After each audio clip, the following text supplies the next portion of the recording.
Welcome to Ask Cadence, everyone, the project management podcast. My name is Pete Wright, and I'm sitting here again with John Patton. Hello, John. Good morning, Pete. Nice to see you again. Nice to see you as well, sir. So we have usually we come to the table here and we talk about these problem cards that we get from our classes. Our attendees in these project management classes, they write their most grisly project management problems. This is a little bit different. You received a support call from a graduate about an issue they're dealing with a little bit more personally, and I think it's a fascinating discussion. So we're going to take this one on, managing your career when you're in an acquisition situation. Mm-hmm. So tell us a little bit about the call. Well, Pete, let me frame it. To anybody who takes any one of our seminars, we give them on-call email support at no charge for the rest of their career. And this was a call that I got from a person who'd been through our 3-day seminar in project management. And I had known him as a senior project manager and really pretty good.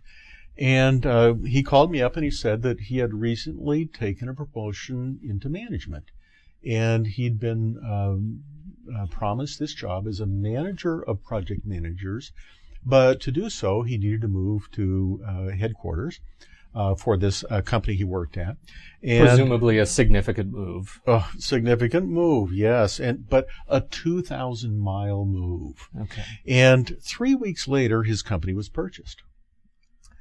Makes you wonder a little bit. Yes. He said, here I've moved my family, kids in a new school, right. And the company painted this good picture for me, but they had to know that they were going through an acquisition. Right. And I said, yes, but how could they share it with you? These things are usually highly confidential. Well, the company that purchased him, their company was double the size of the company that he was in. And so he says, well, gosh, what about these promises? That was the first question. I said, well, they're made with the best of intentions, but just consider all bets off. Now, when you say all bets off, you're talking about a relationship between the company and this person you're speaking with here. That they made promises to him, and now that the acquisition has happened, those promises are now all but forgotten. Well, the people that were acquired won't forget those promises. Mm-hmm. However, the management changes. It depends on how the acquisition goes. Right, they no longer have the authority and leverage to make good. Pete, there's political jockeying that goes on. We've got to be realistic. And even for the most positive sorts of acquisitions, there's a settling out among the managers. And what are we going to be as a company? We have some intent. We did our due diligence. But what does this person now who's left the network of his previous residence and location and is now 2,000 miles away, has a good relationship with the former owners of the company, and what is he going to do? So you have to imagine he has these feelings of, am I starting over? Is this am I starting over? Am I going to have a job? Yeah.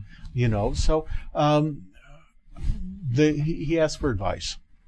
And in giving advice like this, I try to put things in a very short sentence, so that the person can remember it sort of as a mantra. And so I said to him, your theme is make yourself valuable and visible. No matter what the new political situation, make yourself valuable and visible. Now, you've been given a management position here, a manager of project managers. How many people do you have? He said, well, I have 9. How many project managers are there overall in the different locations for this company? He said 27. Well, that's pretty good. You've got 1/3 of them. I would suspect that these project managers are pretty uncertain right about now on, where the company is going. They're probably as uncertain as you are. So as a new manager, one of the things that you can do is give them security. Saying, I'm here to represent you. Come talk to me at any time. I want to get to know you. I'm a new manager. So make yourself visible and valuable to your subordinates, to the new people that you are managing. And when they're successful, you're going to be perceived as successful as a manager. Absolutely. Next, look up. Look up to the people above you. They're going to be trying to get the best deal they can for the organization that they used to manage. There may be some changes. There may be some new titles, different titles.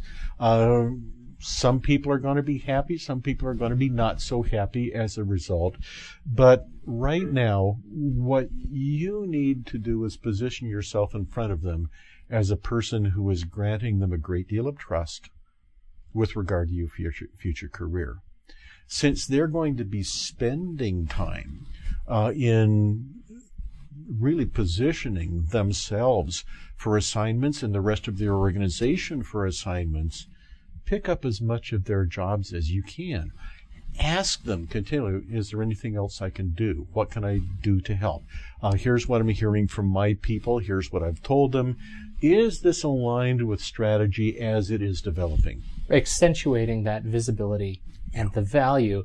And I imagine, not to sort of put words in this project manager's mouth, but that's in this case where you're coming in managing project managers that may or may not have worked for the acquiring company, that you want to make sure you're of value in both directions. Yes. To make sure you're not just sort of an empty suit. That's correct. People who don't have a sense of purpose, a sense of mission for an organization of any size that they have. In this case, it's 9 people, 10 including him. Right. He's got to have a sense of his mission. When he's got a sense of mission, he'll be able to articulate the value proposition of his unit. Now, in acquisitions and reorganizations, any unit that doesn't have a clear purpose tends to get reorganized out of existence, right, or combined or even eliminated. So, Pete, this occurred a year ago.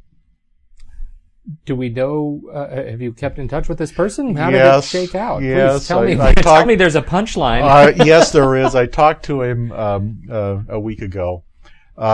He is now officially manager of the project managers in the eastern part of the United States. His headcount has increased from 9 to 11. He's happy in his job. He's busy. And the confidence in his voice was really pretty good, pretty clear. So I guess my bottom line is job well done. Right. I provided some advice. This person listened, but it was really not me. It was that person, and their ability to embrace the uncertainty of the acquisition and create a pool of certainty around them, of stability, so that people weren't spending their whole day in unproductive discussions about what will happen, but putting them to work. Right. In this case, generating income for the company.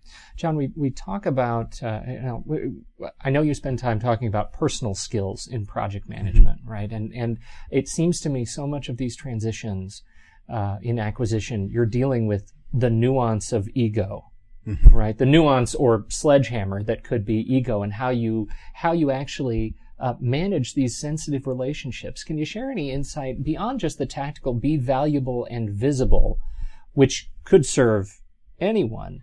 Are there any insights of actually how you manage these personal and professional relationships with folks as you run these teams?